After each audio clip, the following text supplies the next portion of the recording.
Press it. Is it live? Om Sri Gurubhyo Namaha. Om Sadguru Sri Ramananda Parabrahma Namaha. Om Sadguru Sri Sarvananda Parabrahma Namaha. Om Sadguru Sri Krishna Paramatma Namaha. Om Sadguru Sri Nityananda Parabrahma Namaha. Om Sadguru Sri Vyasa Bhattarthaya Namaha. Atma Namaskaram to one and all. You are all my Guru Swarupa. Please. Full moon day of Sharad Rutu.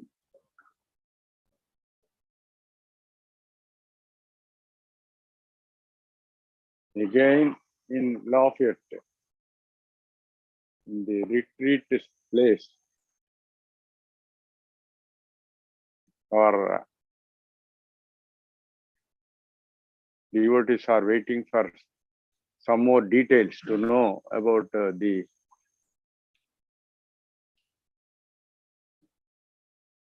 physiology of yoga. What is happening in our body when we are doing yoga? So, Dr. Ankur, you are a cardiologist. You put forth any question. Better you can have this also. Anybody who is questioning. You can repeat the question, but whatever we ask. I will repeat. That is I am doing, but I will repeat. Okay. You can go closer to him so they can. Please come forward. Please come forward. Yeah, you have questions. You can make this. First you okay, we start. You please come forward and ask questions.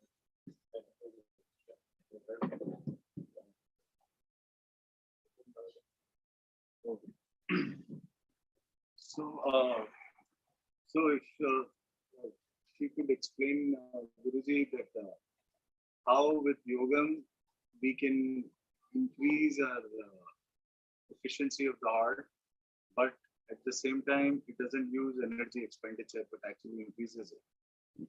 Because everything else that we do increases efficiency of heart with expenditure of energy.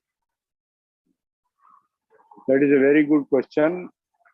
Dr. Ankur, cardiologist, is asking question like this. How our heart functions, how the efficiency of the heart will increase without expending energy. But usually during exercise and other exercises, we will be spending energy and simultaneously trying to increase the efficiency of the heart.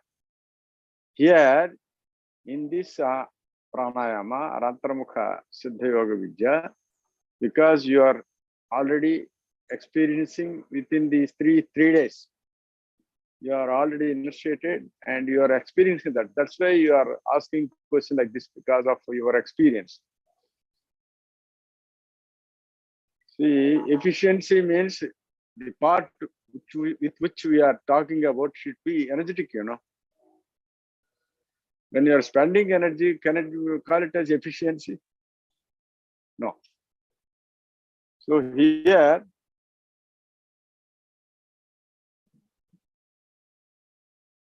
during this pranayama,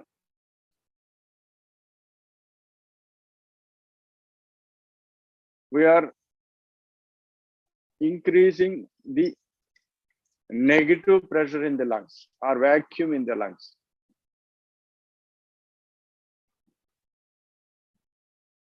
When there is negative pressure only, we'll take air from outside. Is it not? Without negative pressure, nobody can take inside. Is it not? So there must be some negative pressure in the lungs.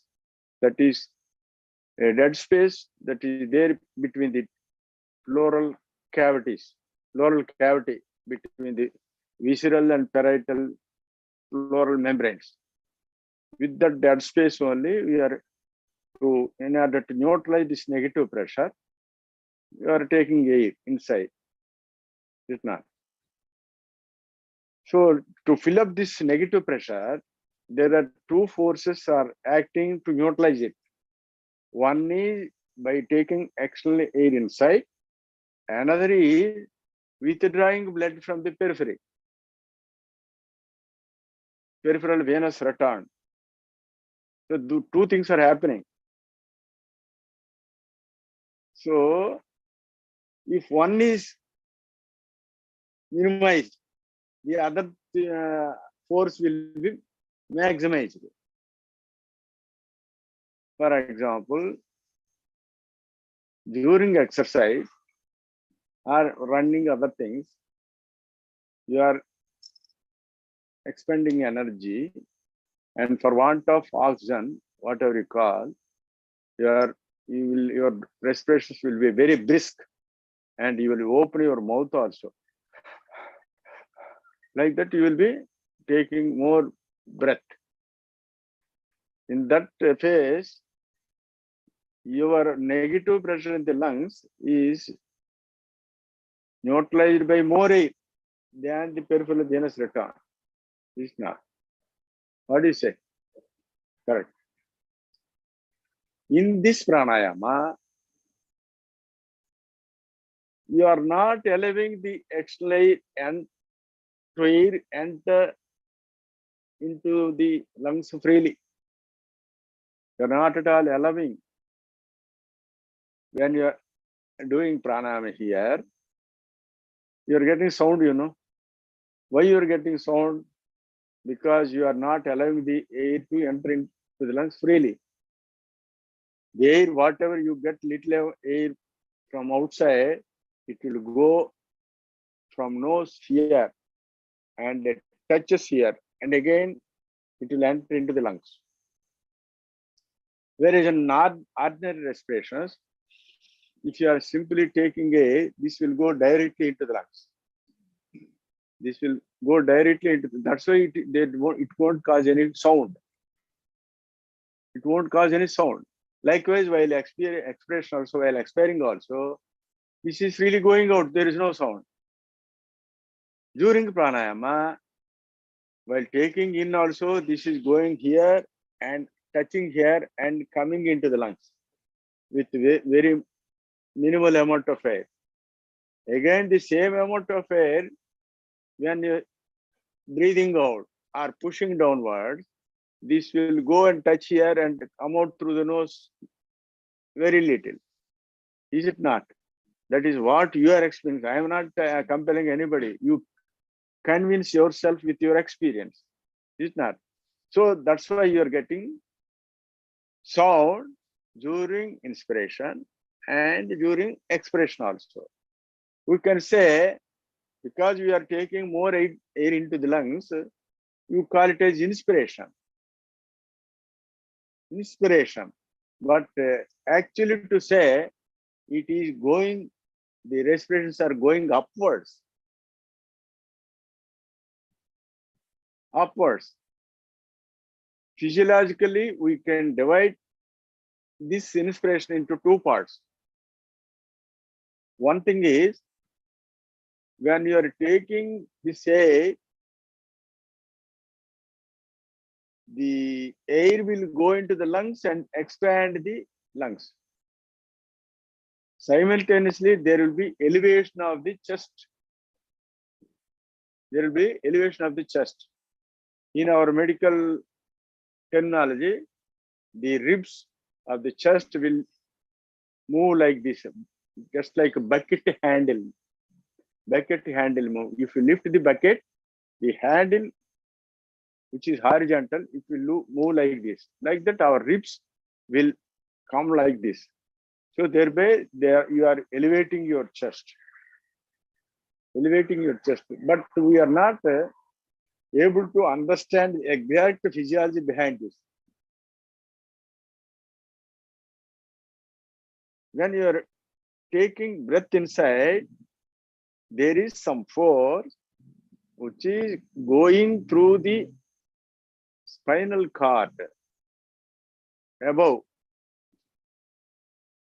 It is going upward through the spinal cord. That force is responsible for the inspiration. Simultaneously, you are taking external air. External air is going inside and is going downwards. But the force responsible for this inspiration is going upwards. Please try to understand this physiology. A part of it is going upwards, without going upwards, you cannot inspire. That's why this is called Utswasam. In Sanskrit, we call it as Utswasam. Ut means upwards. Niswasam. Nit means downwards. So during Utswasam, the life force is going upwards, but there is another force acting below, from below, that is called Apanam. Apanam, which is the force, heaviest force responsible for taking your air into the lungs. Thereby, the lungs are expanded and the diaphragm will be pushed down, and the intestines will come forward. So there will be bulging of the abdomen forward during inspiration, normal inspiration. Normal inspiration. Whereas in this type of pranayama, mind you, in this type of pranayama only, you are not allowing the external air freely. Not. Thereby, during this pranayama, your abdomen will be withdrawn inside. In ordinary respiration, the abdomen will come forward. But during this, the abdomen will be withdrawn inside. That means you are not allowing your chest or lungs to expand freely during inspiration. That's why it is called reversal of normal respiration. Guru Vakya Sushumnayam Viparito Bhave Japaha. The great science is there in this slokam. Hamsa Hamsete Mantroyam Sarve Jivicha Jepite Guru Vakya Sushumnayam Viparito. Viparito means just reverse it. After getting initiation from Guru, you practice in a reverse way. Reverse in the sense, whatever is happening, the forces will act reversely.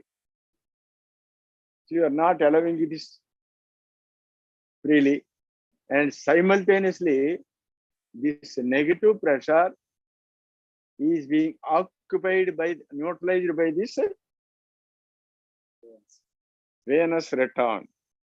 Venous return. Venous return, when it is increased, that will go to right auricle, then to the right ventricle, then to the lungs. From the lungs, they will come to the left auricle, then to the left ventricle, and from then left ventricle to the aorta. Thereby, when you are squeezing downwards, the blood flow which has gone more to the lungs will be squeezed out. So that flow will be forced towards left auricle and left ventricle. Please correct me if I am going wrong, because you are a cardiologist. So the left ventricle, when it is contracted, it will push out more blood through aorta. That is called cardiac output. So during inspiration, the blood from the legs, from the hands, and from the brain also, simultaneously, there is an increased venous return. And during expiration in pranayama, not ordinary respiration. In pranayama, you are squeezing out with sound, When you're pushing out downwards with sound, there is squeezing of the lungs. That blood will come to the left auricle, left ventricle, and aorta. There will be increased cardiac output. So finally, during this pranayama, there is increase of peripheral venous return during inspiration, and there is more cardiac output during expiration. Is it not? Is it not? Yes. Are you convinced or not? Okay. So like that, if you go on doing this, this is increased more. And the air entry is becoming less. From the first breath of pranayama, this is gradually cut off. Is it not? Are you experiencing or not? What is cut off? The external air. It is cut off. Cut off is not abruptly. It is slowly slowed down. Understand? So like that, if you are going on doing this, there will be speedy blood circulation. Speedy blood circulation everywhere. Everywhere. And not only that, Kalyan, please note this point.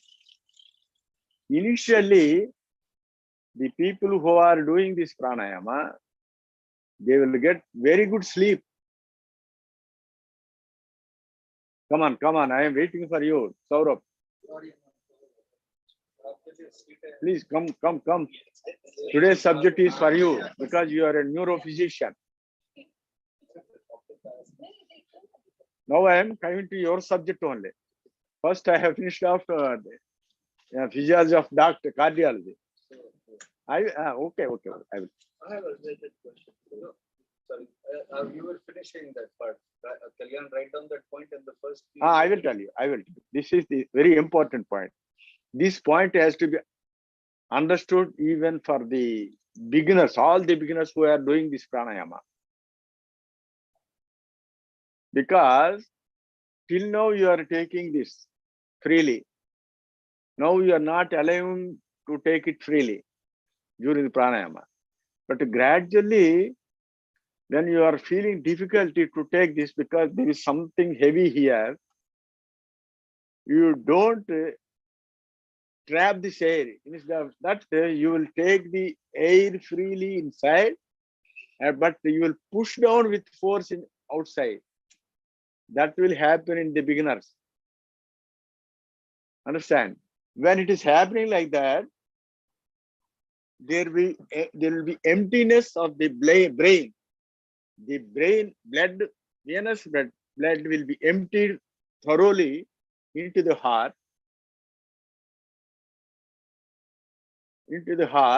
and you are trying to push them out, push that blood outside, both legs, hands, and brain also. But there is an imbalance between the emptying of the brain and also pushing of blood to the brain. There will be initially a sort of ischemia to the brain. There will be a sort of ischemia to the brain. With that, the people who are doing this, they will get drowsiness. They will get sleep, deep sleep. They feel as if they have taken 100 tablets of whatever you call compose or anything. Initially, don't worry about that. Initially, don't be frightened with that. I'll ask a question. So there is a deficit in blood flow to the brain. The venous return is not matched with the cardiac output initially. Initially, that is correct. That is what I mean. Here, because your inspiration is not as efficient, you're taking external air, but you might be more successful in pushing. So there's a deficit to the brain. As a result, the venous return doesn't match the cardiac output. Yes. Whatever he is squeezing out, it is more going towards legs only, legs and hands. But it is not proportionately going to your brain. Then compared to the emptiness during inspiration.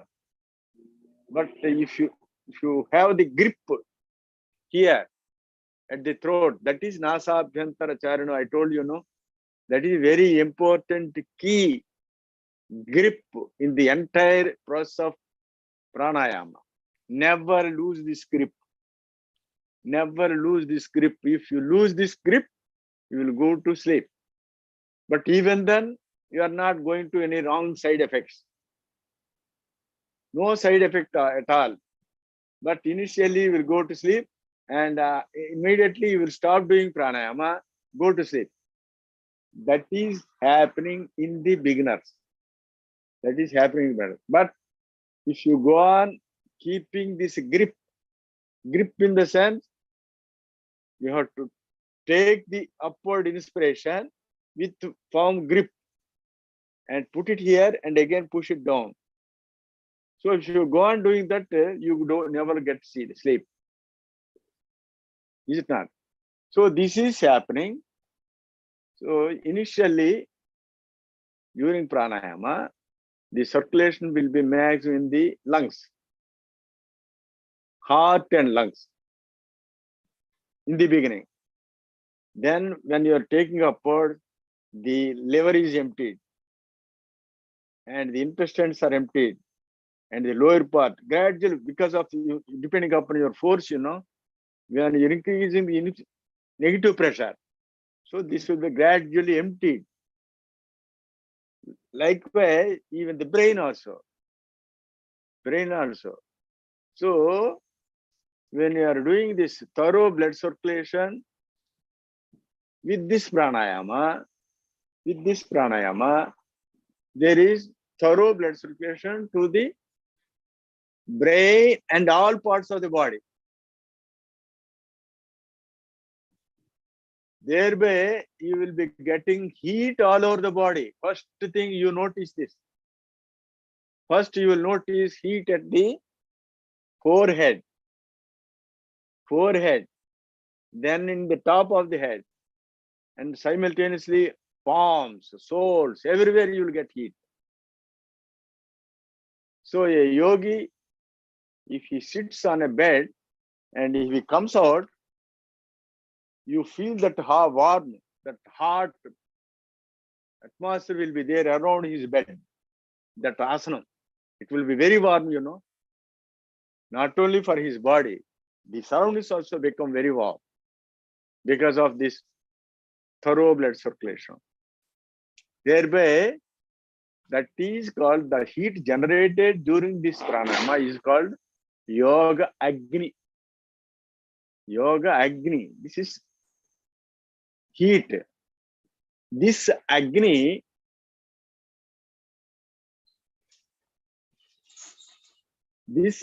is not, it is not unlike the other heat generated during the exercise. During exercise also you will feel heat because of there is thorough circulation, you will feel heat, but that heat is being exhausted outside. You are burning the calories, you are losing energy during exercise. You are burning the calories, you are losing energy, and all the impurities, when they are coming out, you will feel heat. Afterwards, they are combined with the acids also because of the impurities. There will be thirst. During exercise, you will get thirst, but the body will be warm. You are exhausting energy. Your fat and water, everything will be burnt out, no doubt. But afterwards, you will get more thirst, you will take more food, and everything will become normal when compared to previous state of your body. Only thing is, if you do that much exercise, your body becomes slim. That is happening in ordinary exercise. Whereas in this pranayama, when you are increasing your blood to the brain, blood to the brain. First, heart, lungs are becoming, they are enriched with this blood. Later on, this is pushed more towards brain. When you are pushing more towards brain, then only it is called pranayama. Ayama means extension of upwards. So when you are getting more blood supply to the brain, that blood won't keep quiet. It will give rise to more formation of cerebrospinal fluid. Now I am coming to your subject. So there is more formation of cerebrospinal fluid. Where it is formed? Where is that? Otherwise called?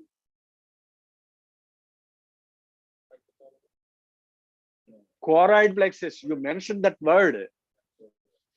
See, I studied this MBBS since 1975. 75 means 25 plus 2. 47 years back, I studied this. So the CSF formed through the choroid plexus. Where it is there? In the ventricles, first and second ventricles, in the subarachnoid space. Then that's why you're calling as arachnoid plexus. Is it not? So more amount of cerebrospinal fluid is formed, and we are pushing downwards, it is increased initially, but later on when you're taking upwards, it is increased. Blood circulation to brain. Thereby it is the CSF is increased. When you're pushing downwards, that will be absorbed more. Absorbed through which part? Yes. Yeah, the CSF is absorbed through the arachnoid villi. That is also happening in the subarachnoid space. So the production is increased more because of increased blood circulation. Yes, and absorption also increased. That will happen only in this yogi. That will be helpful in many diseases. Oh, so you are admitting. So when there is thorough blood circulation and thorough circulation of CSF in the brain, all the impurities in the brain, they will be collected in the CSF and they will be absorbed into the CSF and they will be pushed to the kidney. And one more thing is, when you are increasing blood supply to the hypothalamus, there will be inhibition or suppression of the thirst and appetite centers. See, the centers in the hypothalamus always get stimulated when there is scanty blood supply to the hypothalamus. Do you admit or not? As a neurophysician, please tell me. As according to my experience, I am telling, because you are a DM neurology, please tell me. That is true. So when you are increasing that, those centers will be inhibited. You don't get thirst and appetite. And another thing is the secretion of the ADH, anti-diuretic hormone, that will also be inhibited in the pituitary. There will be more diuresis. When the ADH is suppressed, you will get more diuresis. So a person who is doing pranayama, a layman like all of you, when you are doing pranayama, are you not getting more urination after the end of this pranayama? Please tell me. Please tell me. Yes.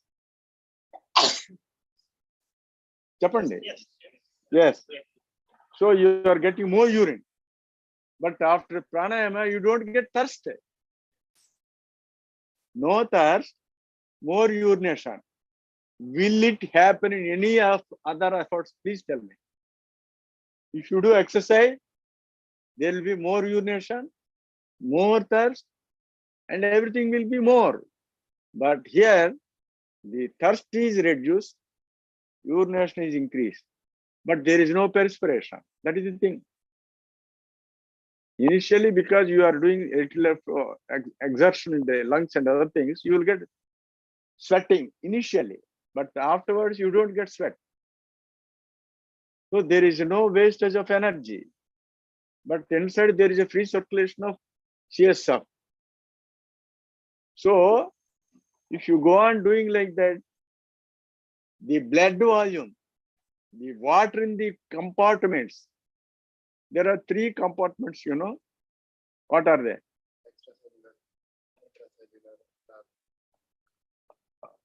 Extracellular, Extracellular, intracellular, and intercellular. So there are 3 compartments of water. All these compartments will be shrunken because of more urination. The volume of the blood will be reduced. Thereby increasing the efficiency of the heart and kidneys also. When there is speedy circulation, the overload on the heart is reduced. Is it not? that is true, but for the kidneys, Guruji, You require more water, yeah, more how can volume. the system sustain? See, here also there is a paradoxical phenomenon. Everybody thinks that if you want to make your kidneys more functional, you have to take more water. Do you increase amount of the blood or the speed of the blood? Which do you want? Speed of the blood. Which will happen? That is the speed of blood which will happen in which part? During more taking water or during this pranayama? Pranayama. So here also a paradoxical phenomenon. That means water intake is less, blood volume is less, but speed circulation to the kidneys, more urination, thereby increasing the efficiency of kidneys also. So efficiency of kidneys, efficiency of the heart, efficiency of the brain, efficiency of the lungs, everything will be efficient. And along with them, efficiency of your secretory gland and hormones and whatnot, even the pineal gland, there will be secretion of more melatonin. There will be secretion of more serotonin.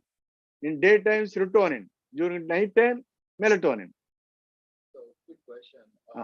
Suppression of thirst center, it's a good thing or a bad? Suppression of Thirst center, Ah. advantage or disadvantage? See, you tell me first. Tell me. My understanding is like, See, you tell me. When your efficiency of heart is increased, is it advantage or disadvantage? Huh? it is advantage. It is advantage. Till now you are not initiated, but you are substantially you are agreeing it. But let him tell, the cardiologist. Is it not? Yes. So the efficiency is increased, even though the blood volume is reduced, even though there is suppression of the thirst and appetite centers on the hypothalamus. So Now, we're talking about increasing the efficiency of the heart heart in spite of the reduction of volume and increasing the efficiency of the brain also, because all the parts are getting more supply, you know. Is it not? And Technically, thirst is dependent on the osmolarity.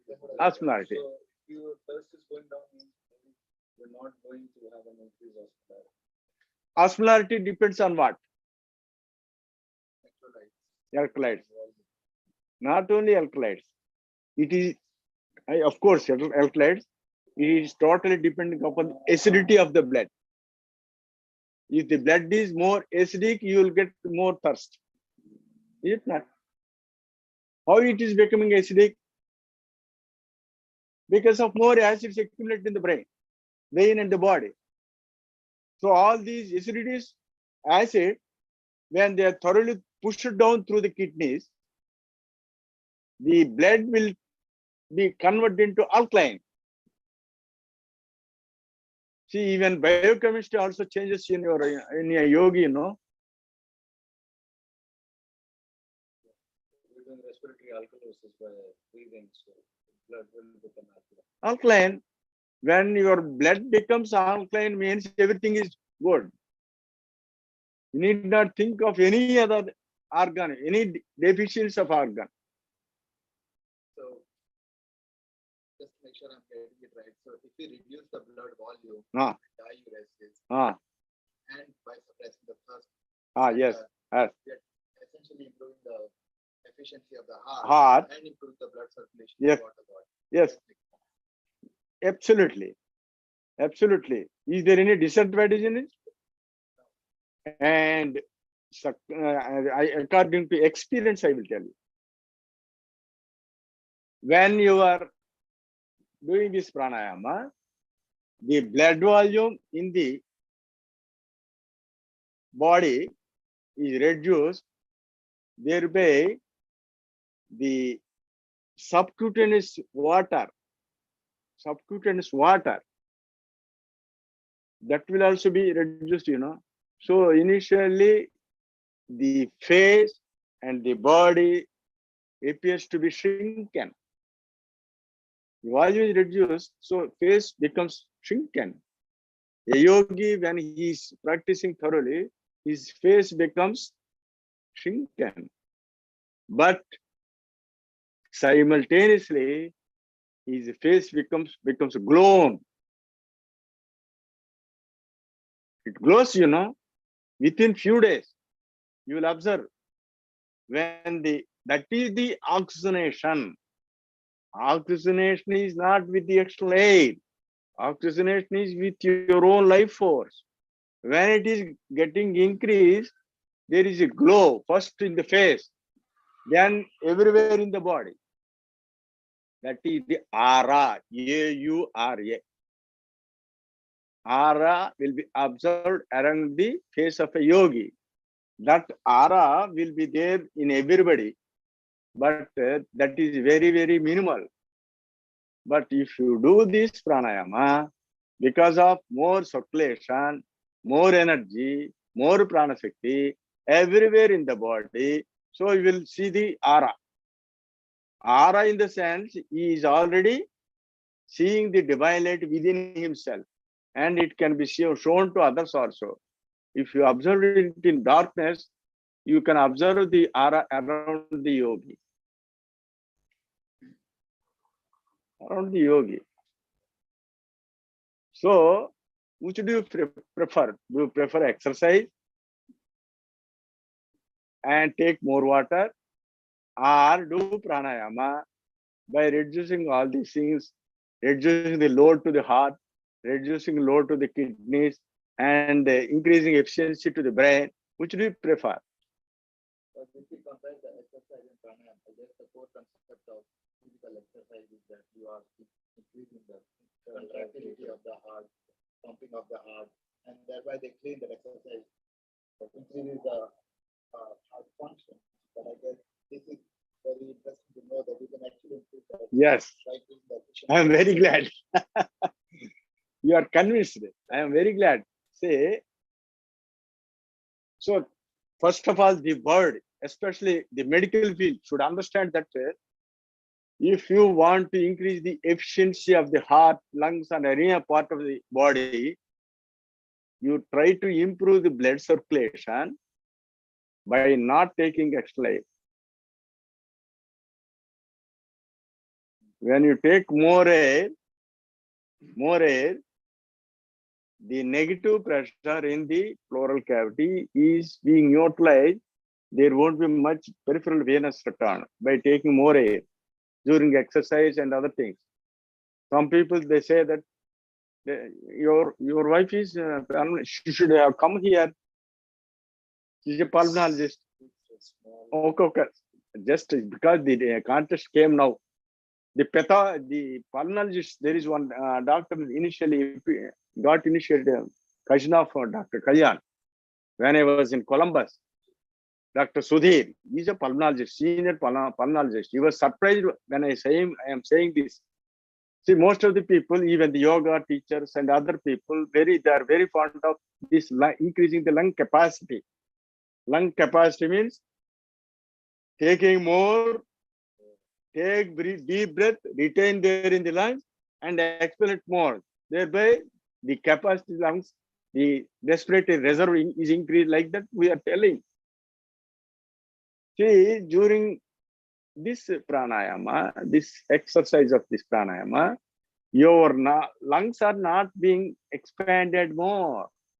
What do you say? That's correct, because it's not the regular breathing. It's a different kind of- Yes. So the lung capacity, we are nowhere concerned with the lung capacity. Lung capacity increases when the brain capacity increases.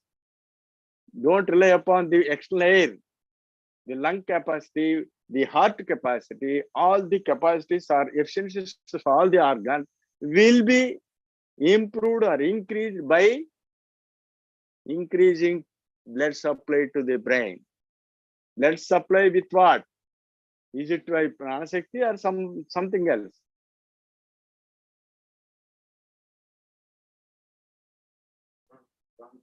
Pranashakti only. So that's why we call it as, if you do pranayama, you will become more energetic. So energy is nothing but pranashakti, not this oxygen. Or not with something that energy when you are standing out. See, when you are doing exercise like this, you seem to be energetic, but at the same time, simultaneously, you are spending calories. Is it not? And also, when you are doing exercise and other all sorts of exercise, you are exhausting your adrenaline. Mind you, you are exhausting your adrenaline. Not only that, your glycogen in the heart is also being exhausted. What do you say? Very radical name, Guruji, all the concepts, because it's everything is different than what we thought. Yes. You have to. I have to digest it.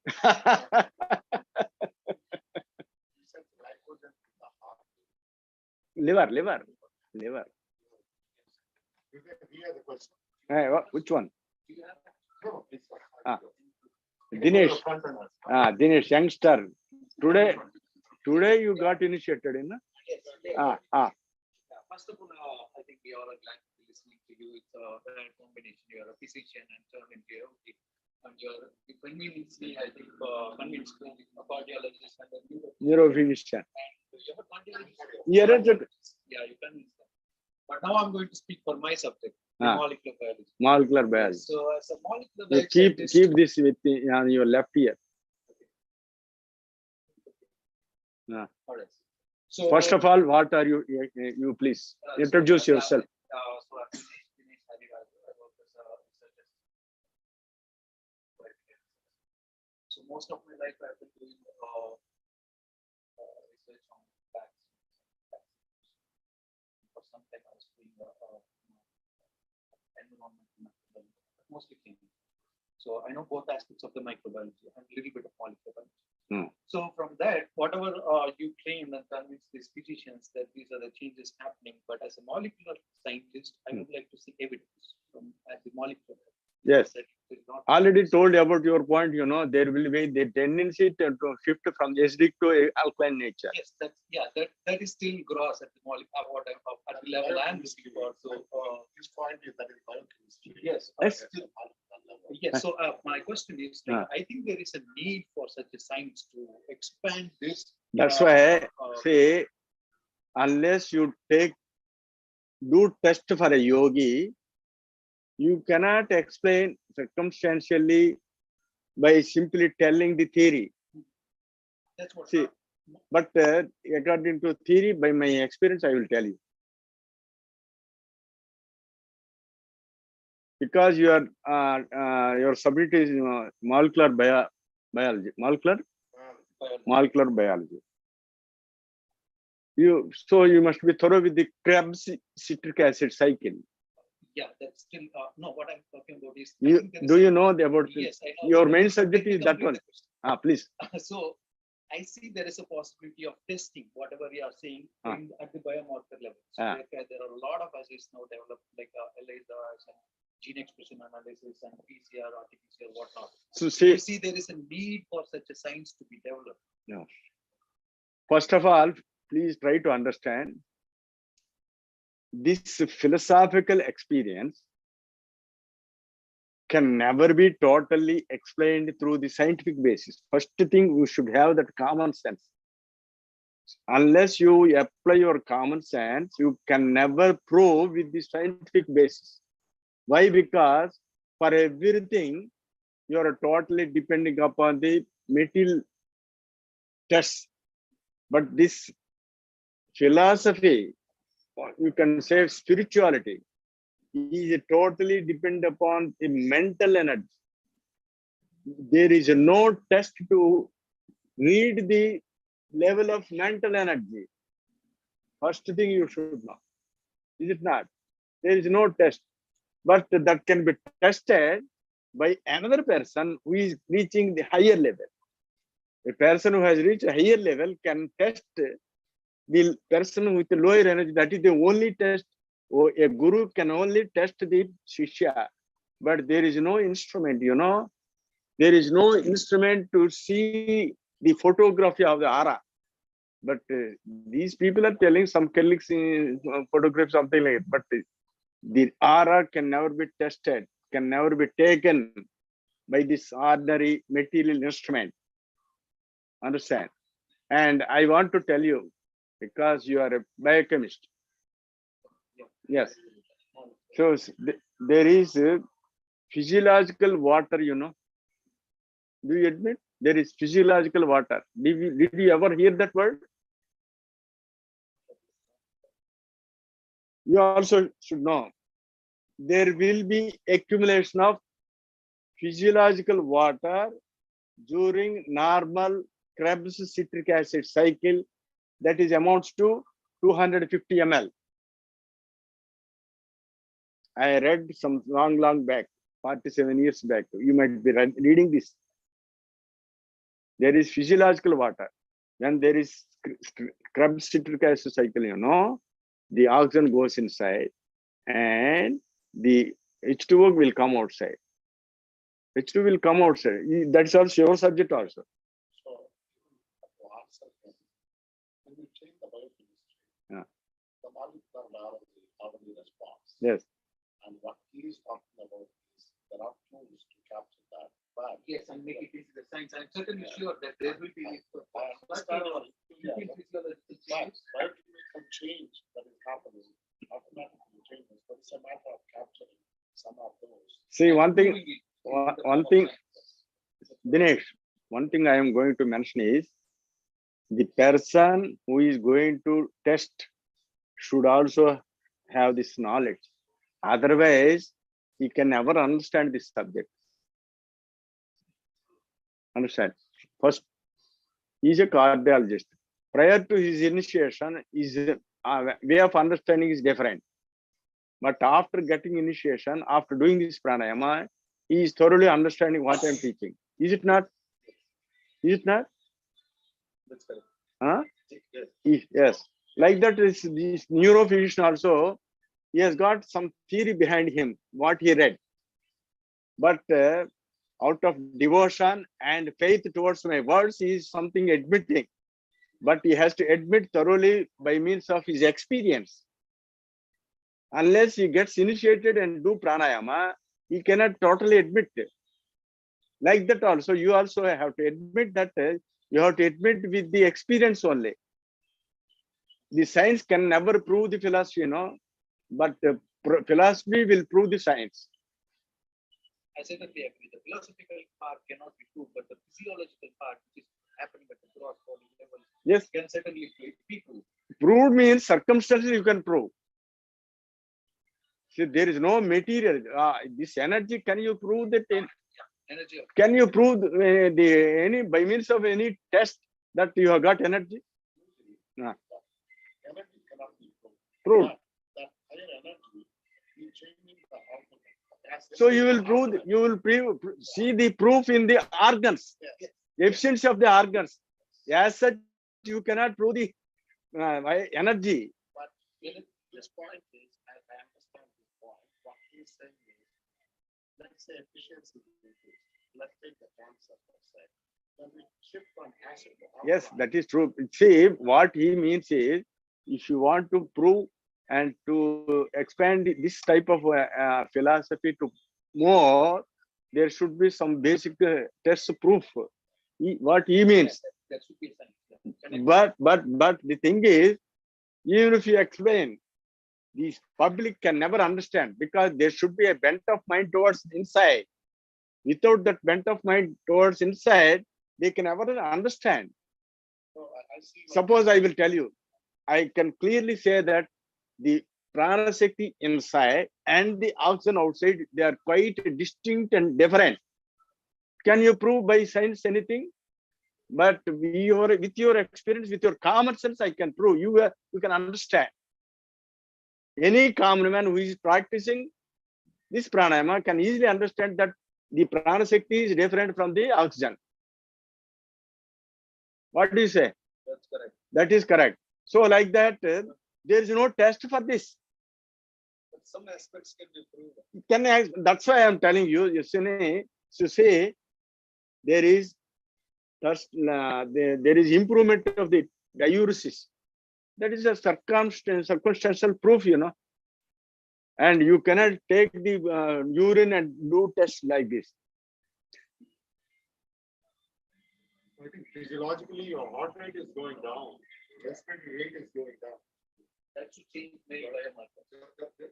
I think if you really go deep into that and use certain tools, you can measure those biomarkers. Measure, that's what. And Yes, that can be proved. yes. Dinesh, that can be proved. You see, any person who is doing pranayama, his respiratory rate is thoroughly reduced, starting from 15 to 3 or 4 or 5. At least 5 per minute it is reduced.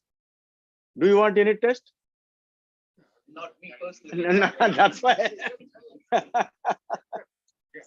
the cohort studies, like we can make a group to do the this and the See, when I say that my heart rate or respiratory rate are reduced during pranayama, can anybody believe?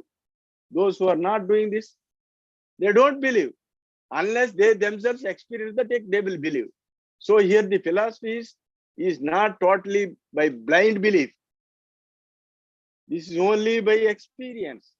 Only thing is, initially you will have to have the faith from the Guru and the teachings of the Guru, and by your little experience. Not by tests, that's why philosophy starts where science ends. You have to wipe off all these tests first. we cannot be connected with West if we wipe off all the sciences. We have to bring India to the convincingly Yes, that convincing. this is scientific, and no one will stand against it and ignore it just as the belief. Then I am not asking you to believe blindly. You experience and tell me. You experience, and today you got initiated, How far you have done this pranayama?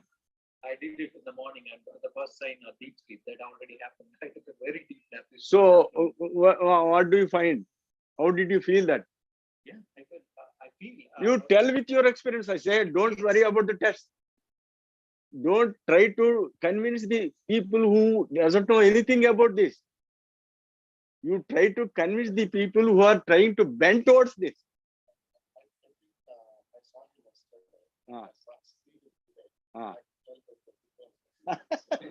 Definitely. So that change should be seen in Gaurav, Dr. Saurabh also. I want to shift, just ask you another question. That's a good discussion there. That's debatable, all this stuff here. That's why these are very good points, buddy. Now I want you to go into details about the more specifics of the flow of cerebrospinal fluid. Yes. And the distribution of cerebrospinal fluid. How does it change when you're doing active pranayama, when you become an adept in pranayama? What happens? What are the consequences? Yes. See, I already told that when you are doing pranayama, there is much heat generated. There is very free flow to the kidneys.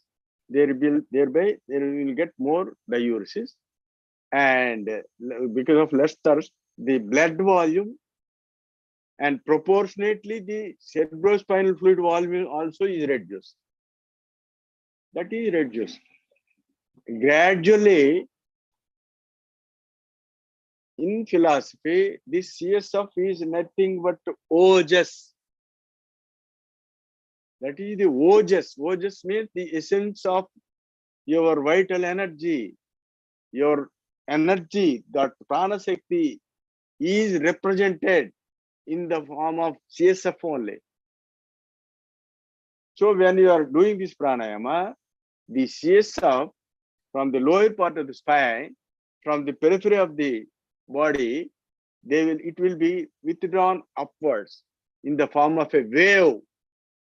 In the form of wave, you know, that wave will go from all the peripheral nerves and into the central canal of the spinal cord, from there to the fourth ventricle, and there through the aqueduct of Sylvius, from there to third ventricle. Before entering into the third ventricle, there will be circulation in the subarachnoid space through the first and second ventricles, and the entire subarachnoid space of the brain, and in the ventricle, and all these four ventricles are thorough with this CSF. Thereby, there is free circulation of blood and CSF in the brain. Is it not? So thereby, the impurities, whatever you call, not only the impurities, the brain the brain is nothing but more of fat, you know. What do you say? 83% of brain is nothing but fat only. That will also be dissolved.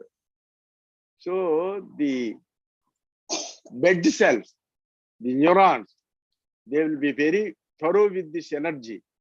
So thereby the dissolving the fatty material. So every cell of your brain will get stimulated. Our Gurudev, Swami Ramananda Paramahamsa, used to tell, stimulate your brain, I say. He used to tell like this. All these people saying that I am doing meditation. It is not meditation. It is only sleeping. You are suppressing your brain. So by suppressing your brain and sleeping, you can never be enlightened. What is your question?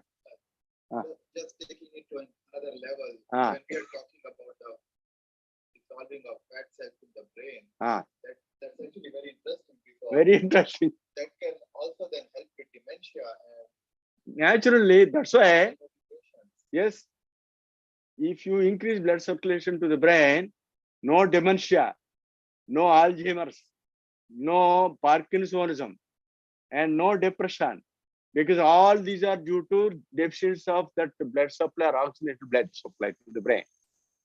Our Gurudev used to say deficiency of mental energy. How about substantia nigra and dopamine for Parkinson? Yes, they will also get supply, you know. So when there is no adequate supply to the extrapyramidal organs, substantia nigra and what you call potamin, all these things are what you said, extra pyramidal organs. Yep. So there will be some cavities in those organs. You might have observed. The people suffering from dementia and Alzheimer's, Parkinsonism, there will be some cavities. Did you ever hear about that? You see those cavities in the MRI. MRI. You will observe those cavities. See, I have not seen that. But by my experience, I can tell that there must be cavities in those organs because of lack of sufficient blood supply to those organs, those centers. So if you are doing this, no question of any mental diseases. They can remember a lot of slokas. Huh? They can remember a lot of slokas. Memory. And the chapter memory. Yes, Gurudev, I want to ask you about what happens to the hormonal regulation. hormonal regulation. That is also there. See, the hormones are secreted at so many levels, mainly over the kidney, adrenaline, and at the thyroid, thyroxine, and at the pituitary, there is posterior pituitary. All these hormones are produced. Hormone produced means when there is a secretion means, when there is secretion means, that means there is a demand of that secretion because of less vital energy or prana shakti. When there is less energy, there is a demand to secrete more. What do you say? Like in a dream crisis, for instance, you're stressed out. When there is a stress, naturally they will be secreted. When there is stress, the adrenaline will be secreted. Fight, fright, and flight. The main function of this adrenaline, what is that? Fight and fly. Whether it will fight or fly away. When there is a demand, where is that demand? When there is an exhaustion of the glycogen in the liver.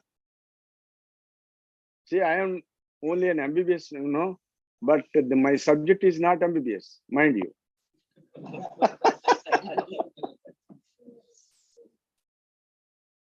So when there is demand, when there is exhaustion of this glycogen from the liver, naturally you will have to take more adrenaline. You have to exhaust more adrenaline, is it not? So all the secretions, they are denoting towards left side. That is called parasympathetic, acetylcholine, all these things.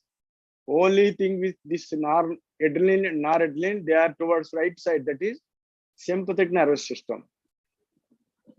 So these two things have to be balanced. As you asked about the hormonal system.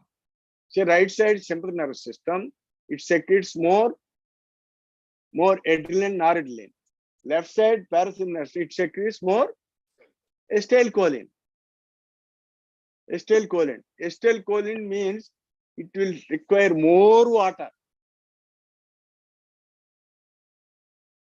Wherever there are number of secretions in our body, that is due to accumulation of acetylcholine. That means relaxation, digestion, secretions.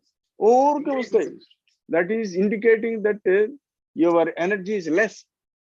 See, till now what I am telling you, kapham.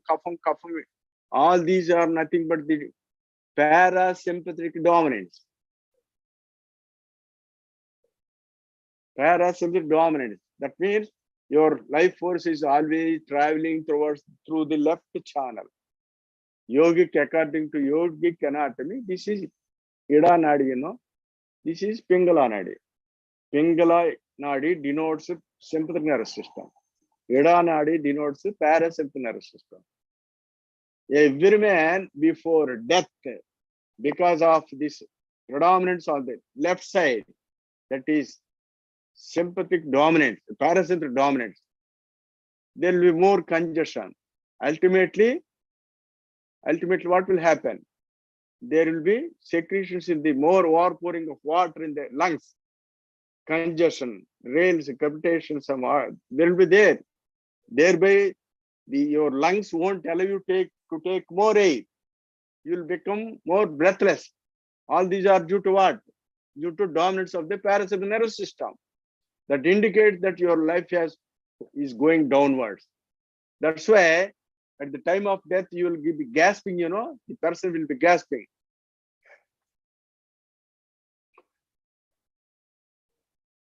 That is called jaw breathing. Did you ever hear that word? I can know jaw breathing. You're sucking it. What do you say? What do you say? Agonal breathing. Agonal in layman's term is jaw breathing.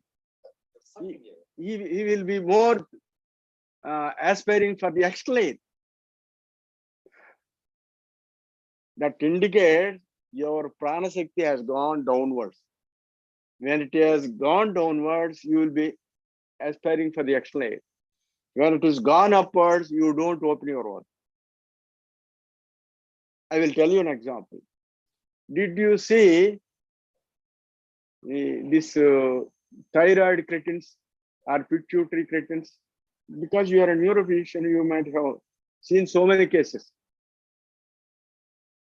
The depressed persons and persons with low IQ, they will be always opening the mouth. Did you observe? Thyroid dwarfs, pituitary dwarfs, not pituitary, thyroid dwarfs. When there is a deficiency of these hormonal imbalance,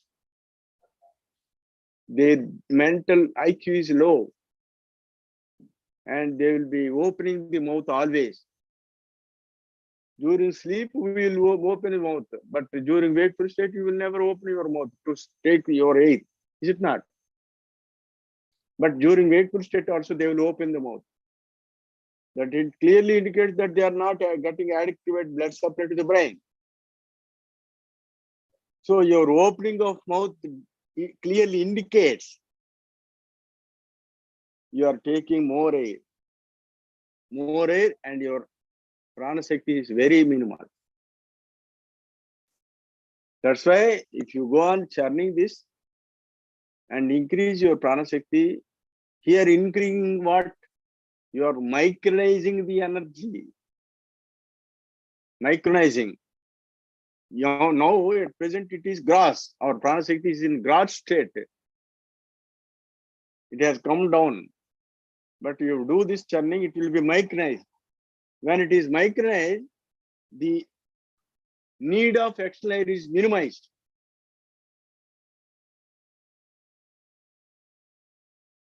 So a yogi will conquer both heart, lungs, kidneys, and the brain also.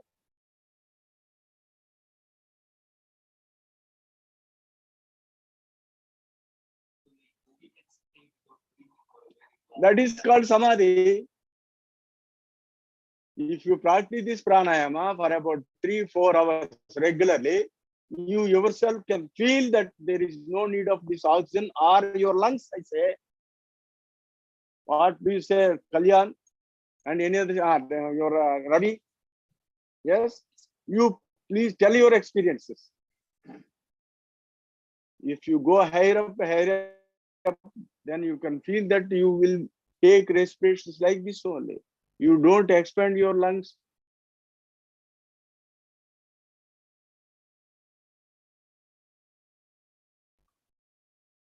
Hindu yogic science is nowhere in the world.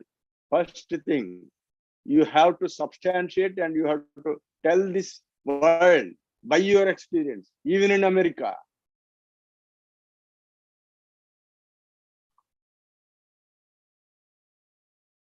If you can use some, where are the references in scriptures in terms of slokas to the rest, to pertaining to respiration, and if you can quote a couple of slokas related to the scriptures. Yes. So in scriptures, how the respirations will be. First sloka is like this. Hamsa hamseti mantroyam sarve jivischa jepyate guruvakya shushumnayam viparito bhave japaha.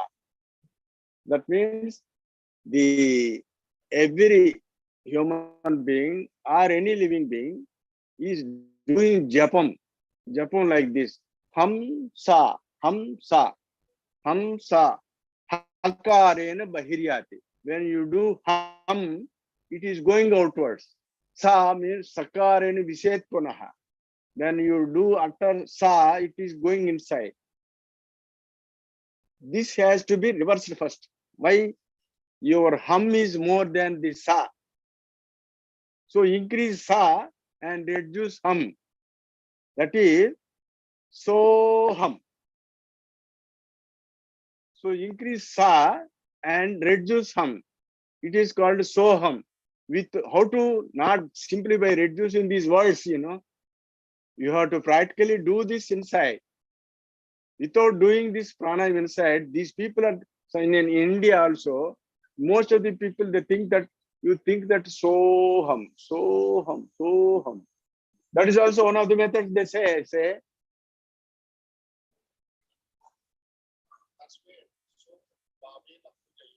I will tell you. I will tell you. There is another slokam. This sloka is from the Yoga Upanishad. This slokam is from Yoga Upanishad. There is another slokam in Maitreya Upanishad. Deho Devalaya Prokto Jivo Deva Sanatanaha Chejed Ajnan Nirmalyam Soham Bhavena Pujayet. You treat that your body itself is a temple. Deho Devalaya Prokto Jivo Deva Sanatanaha. Whatever you pray or worship God inside the temple, that God is nothing but your jiva, your soul. Your soul is resting in your body of temple of body.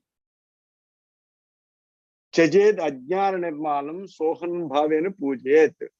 When you are doing this reversal of this respiration, instead of going in the form of hamsa, you reverse in the form of soham. That means soham means you increase the inspiratory phase, so, and reduce the expiratory phase, hum. In that way you have to practice. In that way they have explained. Soham, there is another meaning also. Saha aham. Saha means Ishvara, God inside. Aham means soul, individual soul here. When you are here, you cannot say that I am that. You go there by practicing and feel yourself and experience that Saha aham, I am that. I am that. That is the deeper meaning in it. This could be achieved only by sadhana, yes. Sadhana, not by uttering words.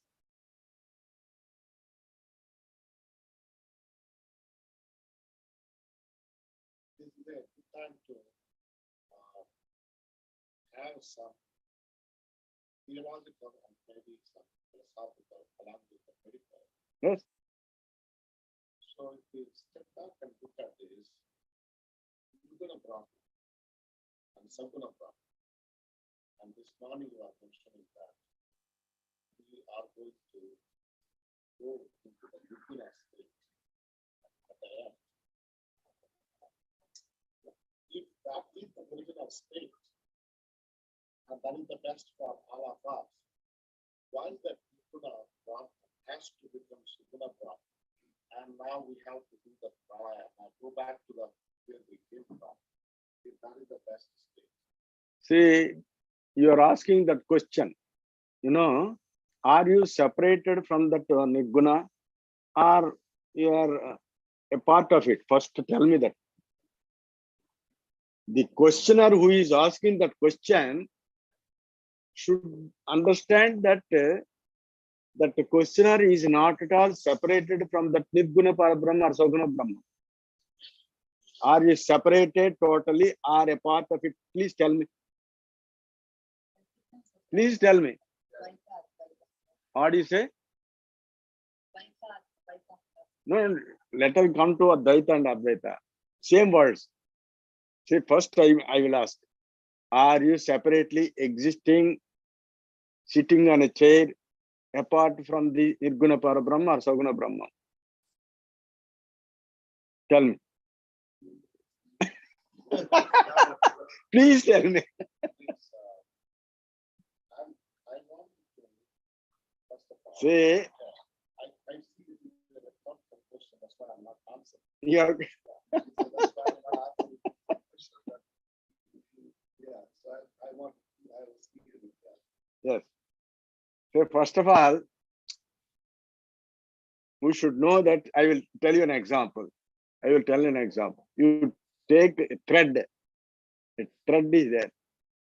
There is a starting point, one end. There is another ending point, another end, another end. But there is only single thread.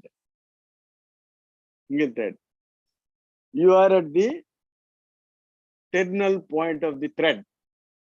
And the Nirguna problem, whatever you call it, that is the first starting point of the thread. Understand? Whether you say Dvaitam or Advaitam, only that thread alone is existing. About the tenor first point, you say that why he is like that. Where are you then? You are at the same thread only, but you are at the terminal point. But that is that beginning point. You go there, I say, you roll yourself. You roll yourself from the terminal point and come to this point. Then you can never ask question. Because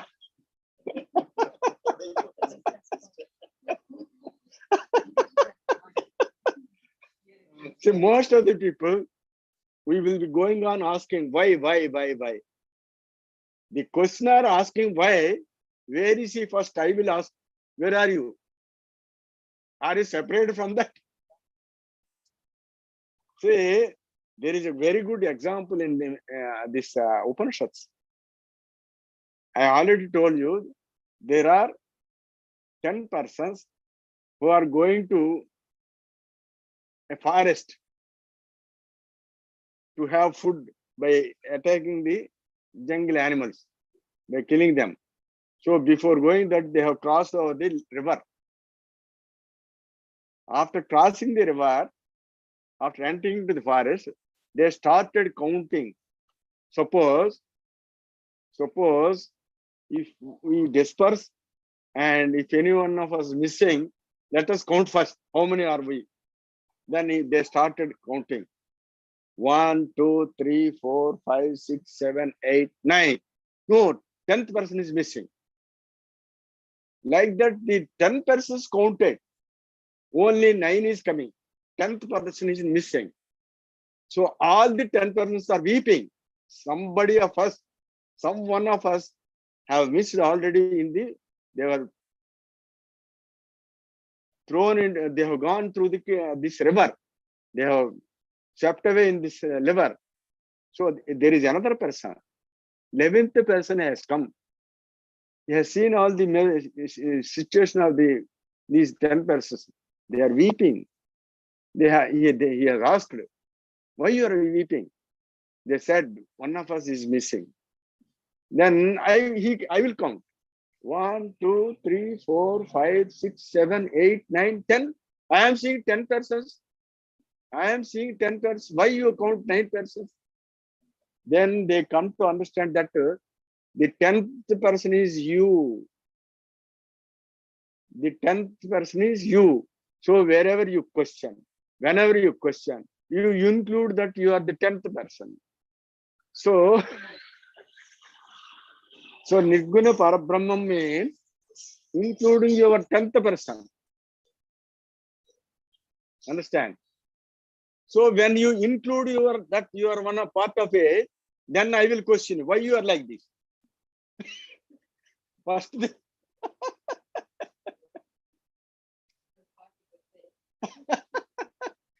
in that way, Upanishad says, Ayane Dakshine Prapte Prapanchabhimukham Gataha Ahankar Abhimanena Jivasyadi Sadasiva. There is one beautiful version in Trisika Brahmana Upanishad. When the life force, the Jiva Shakti, is going downward, originally you are Nirgunam and converted into Saugunam, and now you are becoming individual soul, very limited soul, because of coming downwards. Then you have got this Ahankara Abhimanana. This I and mine have come into existence. Because of I and mine have come into existence, you are feeling that I am some individual separate soul. And again you feel that I am separated from that. That's why we are questioning why. Then I will question why you are questioning like that. You are that only because you have come down, go upwards. That is the answer. Go upwards, then you will never question because you are that.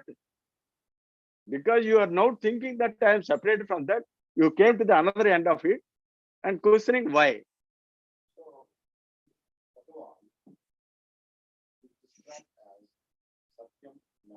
Anantam Brahma. Okay. Then that wisdom Ah. that caused all these galaxies to exist. Yes.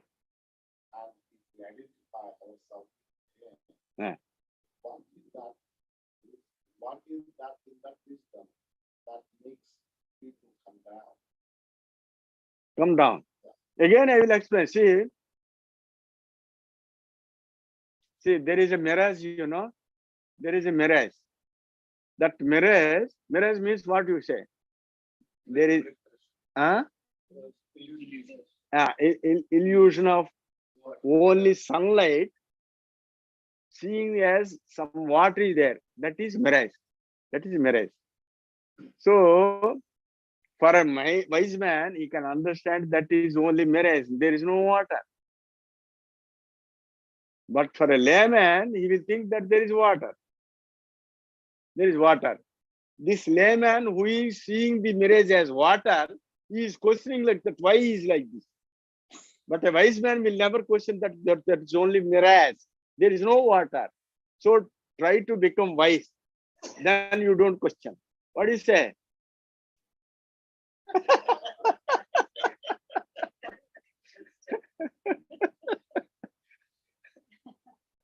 So everywhere you have to find that the deficiency or defect is with you only.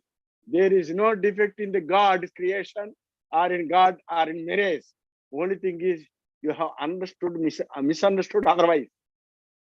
There is another Upanishad in Mahopanishad that it says, Marubhumau jalam sarvam marubhumatrameva tat jagatrayamidam sarvam chinmatram savicharataha. In that Mahopanishad and Varahopanishad, it says like, Marubhumau jalam sarvam marubhumatrameva tat. There is no water in that mirage. Only mirage is only existing. Like that, Jagatrayamidam sarvam.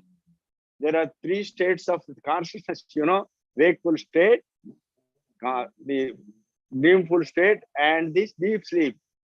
These three are not separate. Chinmatram savicharataha. If you analyze and understand the fact correctly, all these three are nothing but the alone, that the Chaitanya alone is existing. Because you have come down into this one of the three, this wakeful state. This is also a dream, I say. So when you are dreaming, you are questioning about dreaming.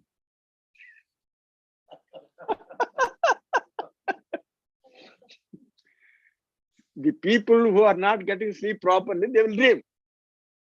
They will dream in so many ways. And he will again question, why I am getting dream? You are getting dream by what? Because you are not getting sleep properly.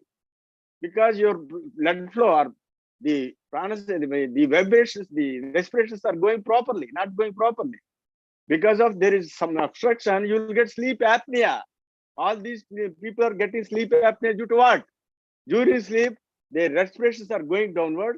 When there is accumulation of this phlegm, that will obstruct you to take this breath freely. Then you will get up. Getting up during the sleep is nothing but sleep apnea. That is due to lack of sufficient energy.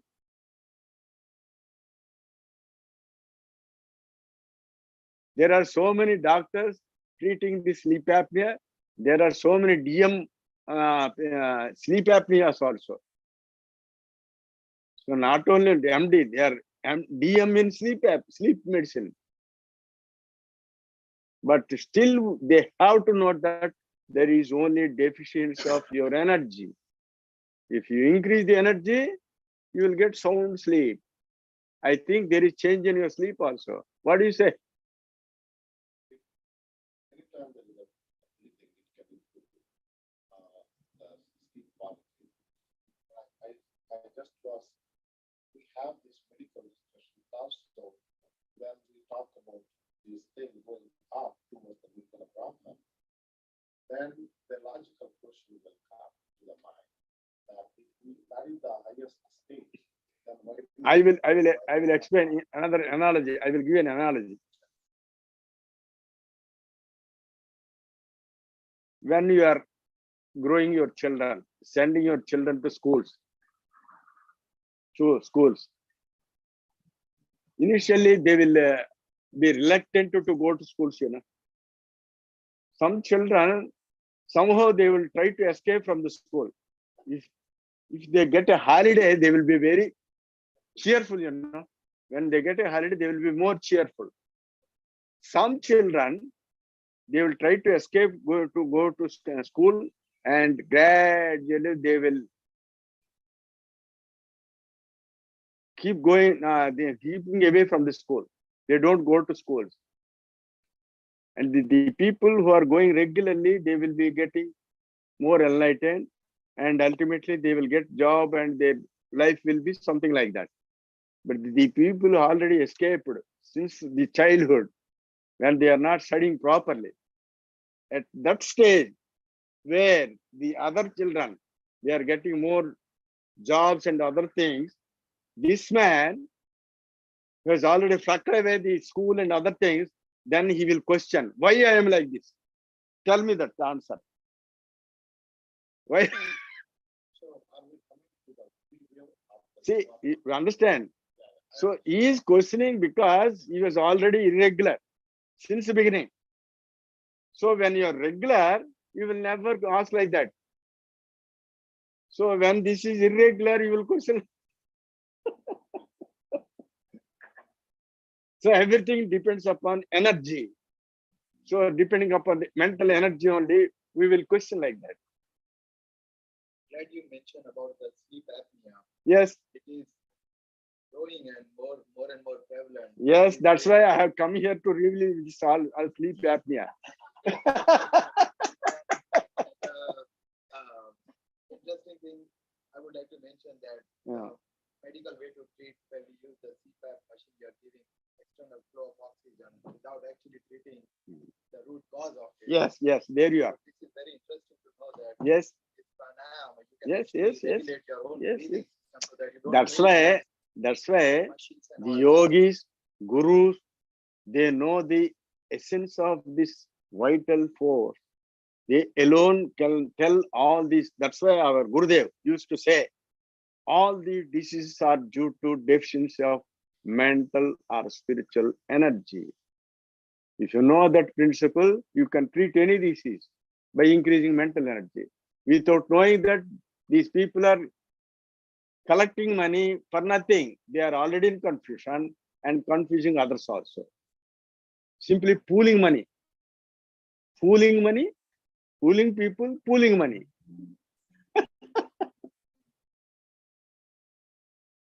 They also don't know what they don't know. Yes. Please clap his words. There is that version in that in Upanishad. Andhe naiva niyamana yatha andha. A blind man leading a blind man. That is what is happening in this so-called advanced scientific world. Is it advanced or advanced? Can we also talk about the common high blood pressure or hypertension? That's also due to accumulation of these acids initially. Because of when the blood is switched on to acidic more, and when you, according to the acidity, you will get more thirst, When you are getting more thirst, you will take more water. When there is more water, there is heaviness in the heart and in the blood flow. So there will be increased viscosity of the blood. You please try to understand your basic sciences, because you have already passed the basic sciences long back. But according to experience, I can tell you. See, when there is increased thirst, more water means there is accumulation of more viscosity. Viscosity of blood is increased. Some people say that if you take more, the viscosity will be reduced because of more diuresis. Never it will happen. If you take, I will tell you one example. You are taking cold water. Are you taking cold water or hot water? Most of the people. Cold water. You are passing urine, cold urine or hot urine? So you are taking more cold water and passing more hot urine. So what is the difference? Yes. When you are losing energy, naturally there will be increased viscosity of blood.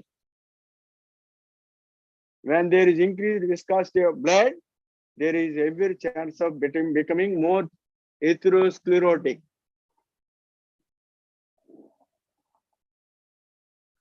When there is accumulation of this atherosclerotic patches in the periphery, there will be peripheral resistance. That peripheral resistance is the root cause for increased blood pressure. Is it not? That is medically proved. So the cause for the hypertension is increased peripheral resistance. That much we are proving. But why that peripheral resistance is increased? That we don't know. What do you say?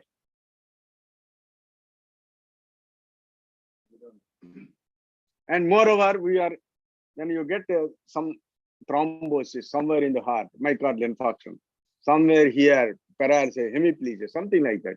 And always you will try to give the medicine ecosprin. Ecosprin is nothing but blood thinner. So thinner means there will be free blood flow without taking medicine, which is also acidic, you know. So aspirin is still salicylic acid. So initially it will thin the blood, but itself will cause acidity. So all the acids will in turn ask you to take more water. In Ayurveda, simply the great yogis who are also Ayurvedic doctors, our great Indian rishis, Susruta, Charaka, Bhattacharya, Bhaskaracharya, they have told Achyambupanat. If you take more water, Atimaijunascha, if you indulge more in sex, Devashuptausya, if you sleep more in the daytime, Nishijagarat, then you are more wakeful in the night. Malasya motrasya, when you obstruct, when you don't pass your urine or motion freely, regularly. Sadbhi prakaraihi pravalanti roga. These are the 6 reasons for getting all the diseases. Understand? So, if you observe all these things, not only your hypertension, everything will vanish.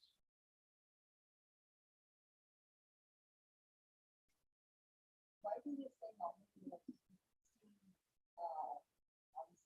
22 ounces of water? Please come forward. Why do you drink more water? 32 ounces of water. Why? Oh. See, unless there is a thirst, without a thirst, if you take more water, it will become poison, you know. If you get thirst, take water. But without thirst, if you take more water, that will cause water intoxication. Did you ever hear that word? Water intoxication. If you take more water, it will become toxic. Circumstantially, I will give an analogy. Say if you put dry firewood into a stove, you will get more fire, you know. You will get more fire. The entire firewood will burn into ashes. But if you put wet firewood, what will happen? What do you get? You utter, you express. He's telling, you tell me. What will happen if you put wet firewood?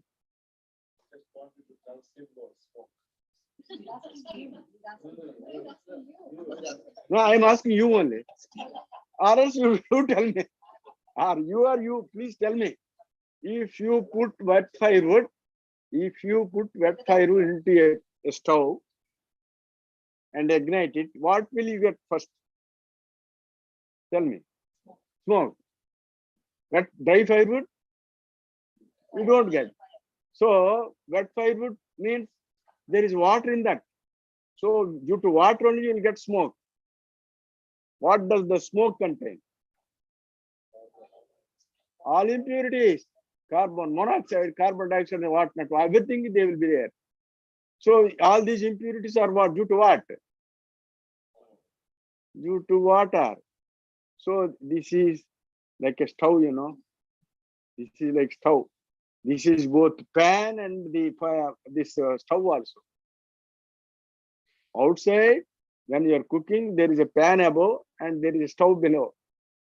But here, this stomach is both pan and the stove. So if you go on pouring water as per her version, 32 ounces, 30 ounces. If you go on, 4 cups, right? They advise 4 cups of water. More? no, for it is that good. 4 times 8 ounce cups, 4 ounces, 32 ounces. Say, all these ounces is not uniform to everybody. That depends upon your acidity of your blood. If you are more acidic, you will definitely take more water.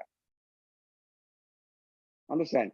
So like that, when you are taking this more water, especially at the time of digestion, just while you are taking food or immediately after food, if you take more water, your digestive enzymes will be diluted. Not only that dilution, some people, they think that if you take more water, everything will be digested.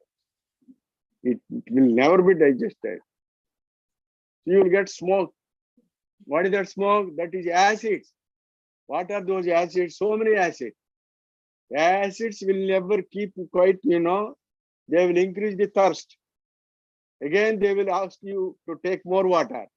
So, more water creating acidity, and acidity in turn, they will increase your appetite, thirst. So, more water, more intake, like that, you will enter into a vicious circle. In your lifetime, when you take more delicious diet, you will face that situation. Is it not? What do you consider delicious diet? More spicy, more oily, more spicy, more oily, and more quantity. More spicy, more oily, more quantity. And at irregular time, all these will come under this delicious diet. Delicious to the tongue. What is that? Delicious to the tongue. Tongue. Satisfies Yes, yes, millions of yes. billions of Yes. cells in the body. After the tongue, it will become poison. Until you reach the tongue, they are delicious. But after the tongue, there is one great man in India, neighbor to our ashram. He's called Demudu Babu. He used to observe Maunam and he used to take only this Arjuna Kashayam. Only Arjuna Kashayam. Nothing else. He lived up to 90 years. When we approach him, he innocently asks the persons who are coming to him, Babu, please tell me. I don't know anything. If you want to tell any Vedanta, please tell me. He will in turn ask the people who are approaching him. Then lastly, he will tell, there is one frame. Galamu datite malamuga marutundani. If your entire food crosses your throat, it will be turned into malam, that is motion. Until here only, you will try to take all these varieties of food. But all whatever the other varieties you take, that will be ultimately turned into, from here, it will be turned into malam. This is called a galam. So, if you cross the galam, it will be turned into malam. It's a very beautiful word, you know. So, what is delicious?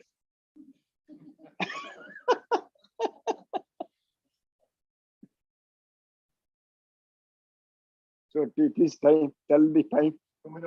Oh, you started by 7. Oh, too much.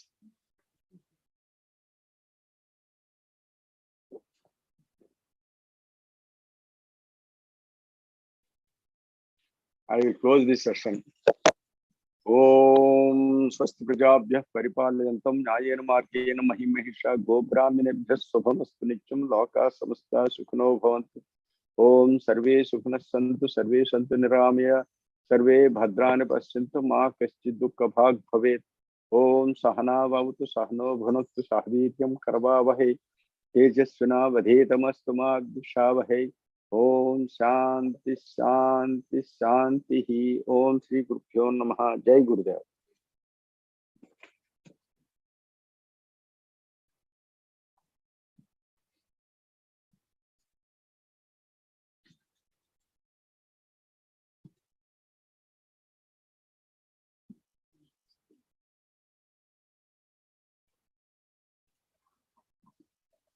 Oh Rama, it is over.